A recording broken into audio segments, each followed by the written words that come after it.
For this episode, I thought it'd be good. We haven't in a while talked about actual specific case studies, and we invest on a daily basis, and there are all sorts of backgrounds and contexts to each investment that we make.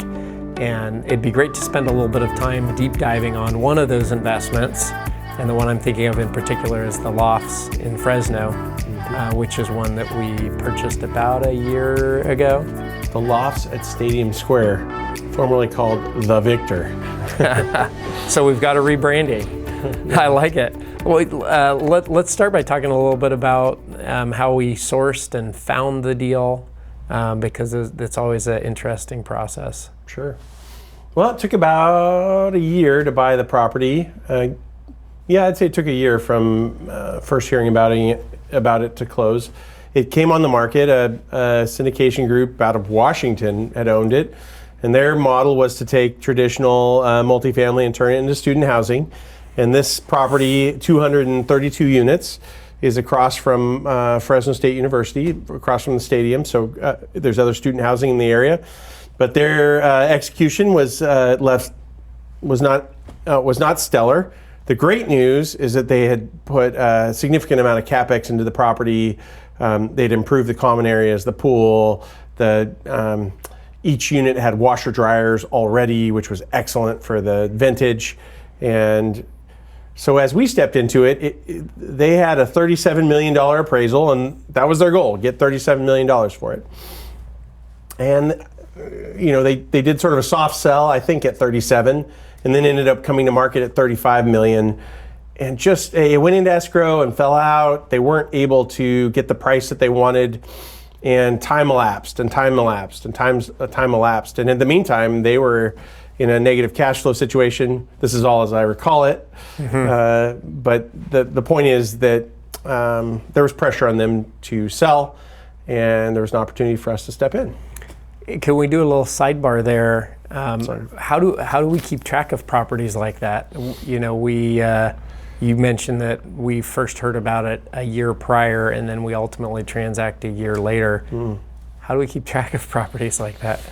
The first answer is that properties find us, and people find us. We're a unique buyer, and we're not the buyer of first resort usually, and that we're not willing to pay the highest price. We're not a 1031 exchange buyer. We're not a local family buyer. We're an investment company. We're buying and selling all the time, so we're very attuned at what a great price is, which means we're lovely people, but we're not the buyer of first resort. So while we do hear about properties often before they come to market or at the very beginning, over time they sort of keep calling our name. So our job is to be at the table and be familiar with a lot of properties and a lot of brokers. We obviously have an excellent pipeline tracker. We keep track of hundreds of properties, but to get the best deals, we don't get them by being especially proactive. Proactivity usually relates to higher pricing, and we wait for properties that come to us, and we're really polite, and we say, okay, we think we'd be willing to pay this. And sellers say, whoa, and we say, and over time we might come up a little bit, but usually they have to come down a lot. So usually they have to work their way towards us. We usually work our way there a little bit, but then we also end up doing due diligence. Sometimes we find issues, and generally things aren't perfect, and price moves back in our favor a little bit often as well. So let's talk about the due diligence process. Sure. We went through the rent roll, and we found that in a student housing situation, there was a lot of units that were half rented. We learned that because it was a student housing project, there was a tremendous amount of rollover at one specific date prior to the school year. Everyone was on a short-term lease, and everyone expired at the same time. Very scary. We found some roofing issues. We found some other repair-needed issues, some siding issues, and all that came together for about a $700,000 discount, as I recall. So I take it back. We were in escrow at $30.5 million, and then we came down to $29.7. So a big change. But then after buying it, we put $2.7 million into the property. We rebranded it as the Lofts at Stadium Square. We took down all the student-oriented, go Bulldogs signage. We redid the pool. We redid 80 units.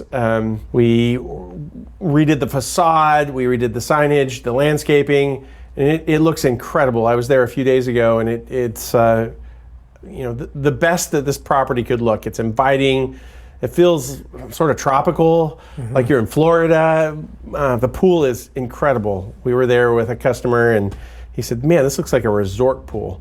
And it does. And the workout facilities are amazing. And there's a business center that can also work for studying. And it's just excellent. So, also, just to back up a little bit on due diligence, not only do we find out negative things during due diligence, which is more common, but because we are working with often dysfunctional sellers that don't know everything that they have, we also uncover things during due diligence that end up working to our advantage as well. And you mentioned all the leases being coordinated to the same expiration date.